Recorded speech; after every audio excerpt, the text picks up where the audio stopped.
ஆச்சி மசாலா. எந்த சமையலும் ருசி தேடும் ரகசியம் 20 ரூபாய்.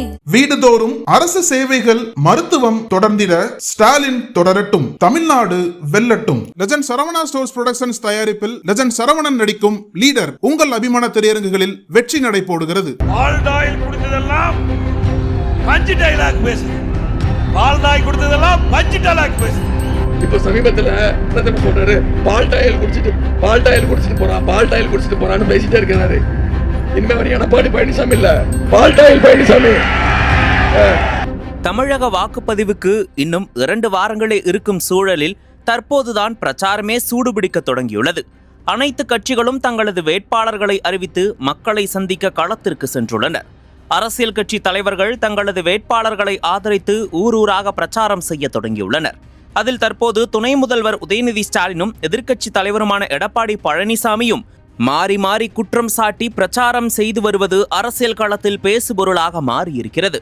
காலில் விழுந்து முதலமைச்சர் பதவியை வாங்கிய பின் தனக்கு உதவி செய்த சசிகலாவின் காலையே வாரிவிட்டவர் எடப்பாடி பழனிசாமி என்று உதயநிதி புகைப்படத்தை காட்டி பிரச்சாரம் மேற்கொண்டார்.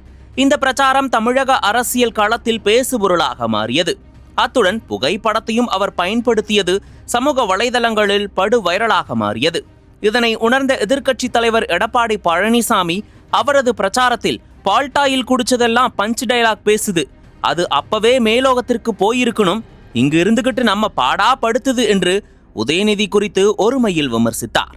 இதனைத் தொடர்ந்து உதயநிதியோ காலை பார்த்தால் போதும் எடப்பாடி கீழே விழுந்து விடுவார் என்று பதிலடி கொடுத்தார். இதுகுறித்து மற்றொரு பிரச்சாரத்தில் பேசிய எடப்பாடி பழனிசாமி, நான் காலை தேடிட்டு இருப்பதாக அவர் கூறுகிறார். எங்களுக்கு யாரெல்லாம் உதவி செய்தார்களோ அவர்கள் காலில் விழுந்து ஆசீர்வாதம் வாங்குவது எங்களுடைய பண்பு. அவர் யார் யார் காலில் விழுந்தார் என்று சொல்லவா என்று மீண்டும் உதயநிதியை சில வார்த்தைகளால் தாக்கினார். இந்த நிலையில் பொன்னேரி தொகுதியில் காங்கிரஸ் வேட்பாளரை ஆதரித்து உதயநிதி பிரச்சாரம் மேற்கொண்டார். அப்போது அங்கு கூடியிருந்த மக்கள் சிலர் எடப்பாடி காலில் விழுந்த புகைப்படத்தை காட்டினார். இது கூடியிருந்த அனைவரையும் சிரிப்பலையில் ஆழ்த்தியது. அப்போது கூட்டத்திற்கு மத்தியில் பேசிய உதயநிதி, நானே மறந்தாலும் நீங்க விட மாட்டேங்கிறீங்க, இப்படி நீங்க கிள்ளி விட்டு போயிடுறீங்க, அவர் என்ன திட்டுறாரு, இன்னும் கெட்ட வார்த்தையில மட்டும்தான் என்ன திட்டல, எனக்கு என்னென்ன அனுபவம் இருக்குன்னு கேட்கிறாரு. எனக்கு இந்த மாதிரி யார் காலிலையும் விழுந்த அனுபவம் இல்ல. சமீபமா பால்டாயில் குடிச்சிட்டான்னு புலம்புறாரு. ஏன் அப்படி சொல்றாருன்னு தெரியல. அவருக்கு எப்பவுமே குறி பால்டாயிலேயே தான் இருக்கு. இனிமே அவர் எடப்பாடி பழனிசாமி இல்ல, பால்டாயில் பழனிசாமி என்றார். இது ஒரு புறம் இருக்க, எடப்பாடி பழனிசாமி திடீரென முதல்வர் ஸ்டாலினை தரம் தாழ்ந்து விமர்சித்திருந்தார். தனது பிரச்சாரத்தில் திமுக ஆட்சியில் வெள்ளம் வந்ததா, புயல் வந்ததா, வறட்சி வந்ததா, கொரோனா வந்ததா, ஒன்னும் வரவில்லை. அப்படி வந்திருந்தால் இந்த முதலமைச்சரே காணாமல் போயிருப்பார், இவரும் அந்த கொரோனாவில் போயிருப்பார் என்று பேசியிருந்தார். இது திமுகவினர் மத்தியில் அதிர்ச்சியையும் பரபரப்பையும் ஏற்படுத்தியது.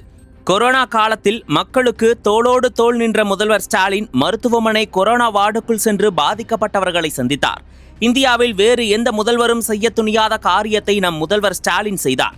ஆனால் வயிற்றெரிச்சல் பிடித்த பழனிசாமி முதல்வர் குறித்து அவதூறு பரப்புகிறார் என்று RS பாரதி கண்டனம் தெரிவித்துள்ளார். நக்கீரன் டிவிக்கு சப்ஸ்கிரைப் செய்யுங்கள். உங்கள் ஆதரவே எங்கள் பலம். ஆசிரியர்களுக்கு நண்பனாகவும் மாணவர்களுக்கு ஆசானாகவும் திகழும் தேர்வு வழிகாட்டி.